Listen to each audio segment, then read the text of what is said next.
settling for less at American colleges and universities. Our next guest believes U.S. institutions of higher learning are enabling entitlement and Gen Z mediocrity.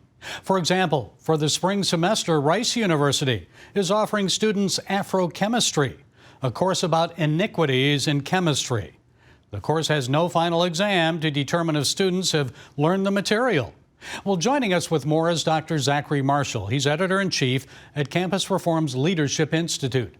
Okay, Dr. Marschall, what do you think about this course at Rice and foregoing final examinations? I'm not surprised that they decided not to have a final examination. This is just a continuation of the trend we've been seeing for years now in higher education, where there's a collusion between students and between radical professors that say, we don't care about whether assignments are on time. We don't care about grades being too difficult or assignments being too difficult. Let's give you all A's, and let's also cancel assignments or tests when you're feeling trauma. So this is just a logical extension of what's been happening now for the last 5 to 10 years. Well, everybody gets a trophy, right? So Exactly. is this a trend that is happening at universities nationwide? You said it is a trend, but this lowering of standards for graduation, if so, why are they doing that? They're doing it because for the last 5 or so years now, we have seen an agenda on college campuses to connect virtues such as timeliness, whether you can submit an assignment on time, the idea of correct answers, whether the 2 + 2 = 4 being an objective truth, and the idea of productivity, all being products of white supremacy.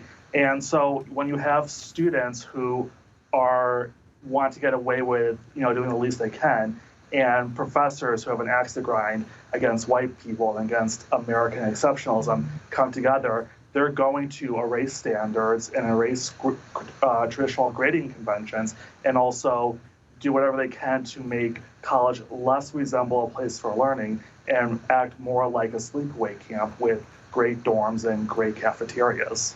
Well, is this a DEI effect? That's what we're seeing here then? Yes, it's all part of DEI. At Campus Reform, we've been covering how DEI affects every aspect of college life. So we see it not only in the student experience, but also in the classroom.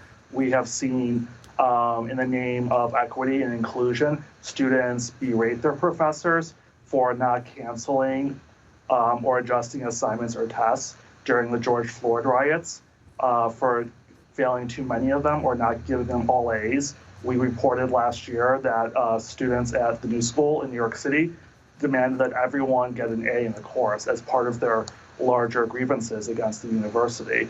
So this is all part of the delusion that's on college campuses that to excel is to get A's as easily as possible. Well, how about some other campuses? How about universities like Harvard, Stanford, elsewhere? Stanford has been the center of a lot of student activism and grade inflation and pushback against rigorous academic standards. And we're also seeing it at NYU, where a professor got fired for failing too many students who did not know the material. Well, Zachary, why does it matter then? What can be done about this?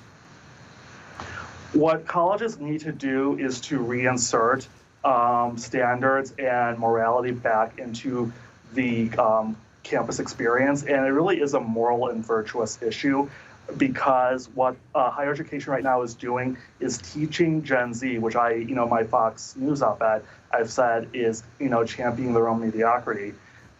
These colleges are telling Gen Z students that they can get away with not trying to be their best selves, not having to strive for excellence. On an individual level, this is how we cultivate virtue and how we grow as people.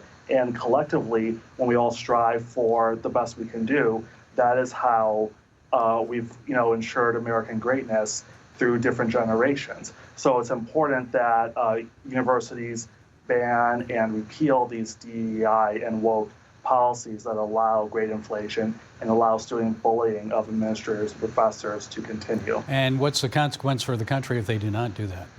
We're already seeing it right now. Higher education is becoming more and more irrelevant. We're seeing companies and state governments say we don't care about four-year degrees anymore because they are not teaching students how to be successful members of the workforce or successful members of society. So the consequence is going to be a generation of leaders in the not too distant future of people who do not know how to handle adversity, who do not understand that success requires intermittent failure along the way. So we're going to see less ingenuity, less productivity, and less resolve in our culture. And that's something we cannot have if we want to, keep American excellence and keep that, tradition of attainment and achievement in our society.